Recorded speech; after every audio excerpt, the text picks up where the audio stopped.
Welcome back to my channel. ఈరోజు నా స్టైల్లో చిక్కుడుకాయ కర్రీ ఎలా చేయాలనేది చూపిస్తూ వచ్చేసాయండి. నార్మల్గా రెగ్యులర్గా చేసే చిక్కుడుకాయ కర్రీ కాకుండా ఒకసారి ఇలా ఫ్రై చేయండి, చాలా బాగుంటుంది అనమాట. ఫస్ట్ అయితే నేను చిక్కుడుకాయలని ఇట్లా ఒలుసుకొని పక్కన పెట్టుకున్నాను అనమాట. నేనైతే ఇందులో ఉన్న ఇత్తనాల కోసమే చిక్కుడుకాయ కర్రీ అయితే తింటాను. మరి మీరు కమెంట్ చేసేసేయండి. ఫస్ట్ అయితే ఇది బాగా వాష్ చేసేసుకున్నాక ఒక చిన్న గ్లాస్ అయితే వాటర్ వేస్తున్నాను. మరీ ఎక్కువ వాటర్ కూడా వేయకూడదు, జస్ట్ అట్లా మునిగాయా లేదా అన్నట్టు చిక్కుడుకాయలు వేసుకోవాలి. మరీ ఎక్కువ వాటర్ వేసినా చిక్కుడుకాయలు తొందరగా కుక్ అవుతాయా, అది కాక వాటర్ వేస్ట్గా పారేయాలి. అప్పుడు ఇందులో ఉన్న ప్రోటీన్స్, అందులో ఉన్న విటమిన్స్ అన్నీ పోతాయి అన్నమాట ఆ వాటర్తో పాటు. అందుకనే వాటర్ వేస్ట్ అవ్వకూడదు. చిక్కుడుకాయ పర్ఫెక్ట్గా కుక్ అవ్వాలంటే ఒక చిన్న గ్లాస్ వాటర్ వేసి సాల్ట్ వేసి పొయ్యి మీద పెట్టి సిమ్లో పెట్టుకొని మూత పెట్టుకొని మంచిగా మగ్గనిచ్చుకుందాం. ఈలోపు మనం కారానికి ప్రాసెస్ ఏంటో చూద్దాం. వచ్చేసేయండి. ప్యాన్ పెట్టేసుకొని ఒక 2 టేబుల్ స్పూన్స్ శనగపప్పు, అంతే ఒక 3 టేబుల్ స్పూన్స్ పల్లీలు అయితే వేసుకుందాం. వేసుకొని మంచిగా డ్రై రోస్ట్ చేసేసుకోవాలన్నమాట. పల్లీలు శనగపప్పు మంచిగా డ్రై రోస్ట్ అయ్యేదాకా డ్రై రోస్ట్ చేసుకోవాలి. సిమ్లో పెట్టుకొని ఇవి అయితే ఏగాయి కాబట్టి ఇప్పుడు పక్కన పెట్టేసుకుందాం. మిక్సీ జార్లో వేసుకొని చల్లారాక ఎల్లిపాయలు ఒక 10, అంతే కారం సరిపడా, అంటే టేస్ట్కి తగ్గట్టు అయితే కారం వేసుకోండి. నీ కారం కొంచెం మంట ఉండేది కాబట్టి నేను తక్కువే వేస్తున్నాను. అంతే సాల్ట్ కూడా వేసుకోవాలి. సాల్ట్ కూడా సరిపడా వేసేసుకోవాలి. అంతే మనం ఆల్రెడీ చిక్కుడుకాయల్లో వేసాం కాబట్టి చూసి వేసుకోండి. జీలకర్ర కూడా వేసుకొని మంచిగా మిక్స్ చేసుకొని పక్కన పెట్టేసుకుందాం, పౌడర్ లాగా చేసుకొని. చూసారు కదా నేను వేసిన వాటర్ కరెక్ట్గా అయితే సరిపోయిందనమాట చిక్కుడుకాయల్లో.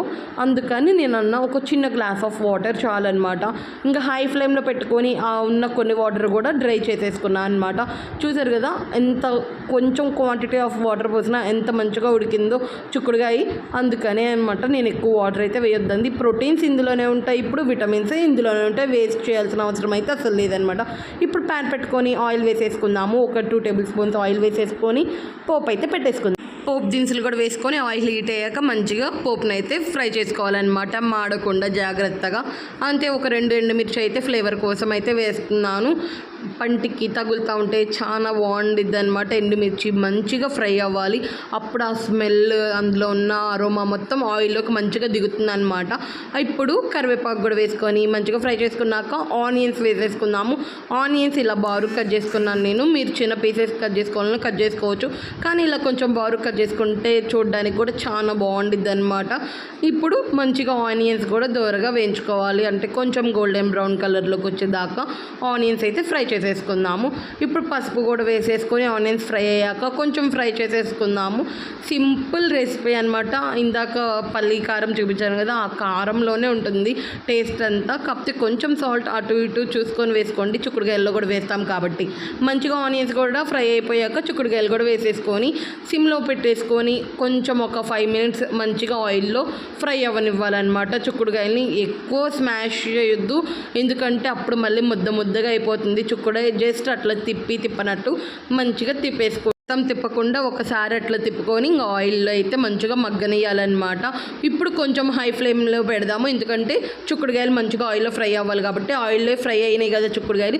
ఇప్పుడు ఆల్రెడీ మనం పట్టుకున్నాం కదా పల్లి పొడి, ఆ పొడి అయితే వేసుకోవాలన్నమాట. టేస్ట్ అంతా ఈ పల్లి పొడిలోనే ఉంటుంది. ఈ పొడి కూడా వేసాక చిక్కుడుకాయలకి మంచిగా పట్టించాలన్నమాట. చిక్కుడుకాయలకి కూడా మంచిగా పట్టించాక కొంచెం సిమ్లో పెట్టేసుకొని మళ్ళీ స్టవ్ అనేది ఒక 5 మినిట్స్ మంచిగా మగ్గనియాలి. ఆ కారం అదంతా ఆయిల్లో ఫ్రై అవుతుంది అనమాట. మంచిగా పట్టింది కదా కారం, టేస్ట్ అయితే చాలా బాగుండిద్ది అనమాట. ఇట్లా ఒకసారి కారం ప్రిపేర్ చేసి చేయండి. ఇంకొంచెం సేపు సిమ్లో పెట్టి అంతే ఉంచితే మంచిగా మగ్గిద్ది అనమాట. అప్పుడు చిక్కుడుకాయలకి మంచిగా ఫ్లేవర్ అనేది పట్టేసుకుంటుంది.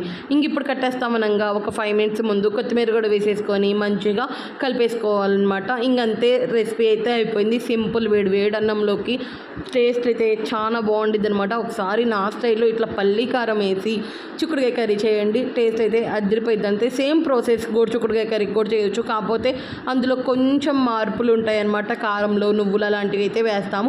ఆ రెసిపీ అయితే ఇంకోసారి పెడతాను. మీకు ఇది ఇంతకీ నచ్చిందో లేదో కమెంట్ చేసేసేయండి. రెసిపీ ఎలా అనిపించింది, ట్రై చేస్తారా లేదా అనేది కమెంట్ చేయండి.